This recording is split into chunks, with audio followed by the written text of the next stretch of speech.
రామాయ రామభద్రాయ రామచంద్రాయ వేదసే రఘునాథాయ నాథాయ సీతాయ పదయే నమః. అసలు మిగిలిన అర్థమైపోతుంది. రామభద్ర అని ఎందుకంటారు, రామచంద్ర అని ఎందుకంటారు పెద్ద ప్రశ్న.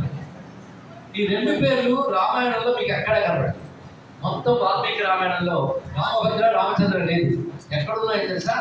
రామ తారక మంత్రశాస్త్రంలో అక్కడ చెప్పింది మన పెద్దవాళ్ళు అందరూ జపం చేసుకోవడానికి ఆ శ్లోకాలు ఇచ్చేసారు. మనం చేసేస్తున్నాం అలవాటు కొద్ది, కానీ అర్థం తెలుసుకునే ప్రయత్నం చేద్దాం. రామభద్ర ఈ పేరు ఎందుకు వచ్చిందంటే కొందరు ఏదో పిట్టగత కల్పన చేశారు. భద్రుడు అని ఒక మంత్రి ఉన్నాడని రాముడి దగ్గర, ఆ ఇద్దరిని కలిపి రామభద్ర అన్నారు. కానీ అది రామాయణంలో లేదు. భద్ర అనేది రాముడికి మరొక పేరు మంత్రశాస్త్రం ప్రకారం. భద్రం అంటే క్షేమం, మంగళం, శుభం. ఎవడు జగత్తుకి మంగళము, క్షేమము, శుభము కలిగిస్తాడు, క్షేమం, మంగళం, శుభం ఎవడి స్వభావమో వాడు భద్రుడు అంటారు. భద్రత కోసమే రాముడు అవతరించాడు.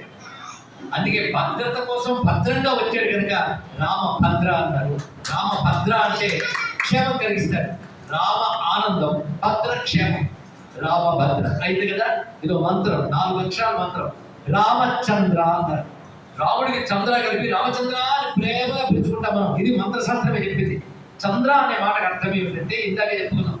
వాల్మీకి అందంగా రామాయణంలో ఈ మాట చెప్తాడు.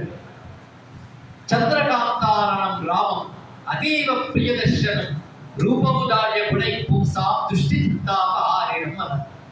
రామచంద్రమూర్తి అయోధ్యలో రథంలో వస్తూ ఉంటే అక్కడ కోట దిగి రథం ఎక్కుతుంటే ఇక్కడ వీధిలో బారులు తీరి చూసేవారు రాముడి వైపు. అలా చూస్తూ ఉంటే రాముడు దగ్గరకు వచ్చే వరకు అలాగే చూస్తున్నాడు. రథం దాటిపోతే అలాగే చూస్తున్నాడు.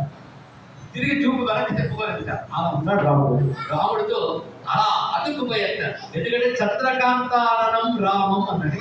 చంద్రకాంతానం రాముడు ముఖము చంద్రుడి వలె ఉన్నది అన్నాడు. ఎందుకంటే చంద్రవత్ ప్రియదర్శన. ఎందుకంటే చంద్రుడు మనందరి చూస్తూ ఉంటాం, కానీ సూర్యుడు మనకు కావాలి కానీ కళ్ళెత్తి చూడగలమా? ఎంతసేపు చూడగలమండి? అది 2 చంద్రుడిని చూస్తూ పొందున్నాడు. ప్రతివాడు మనస్సు ఆనందం అవుతుంది. అందుకే ఎంత చూసినా చూడాలనిపిస్తుంది. కంటే చల్లగా ఉంటుంది, బాధ ఉంటుంది.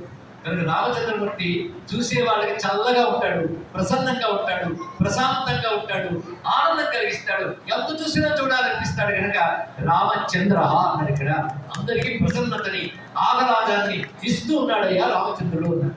అంతేకాదు, చంద్రుడు అంటే ఆహ్లాద స్వరూపుడు అర్థం ఒకటి.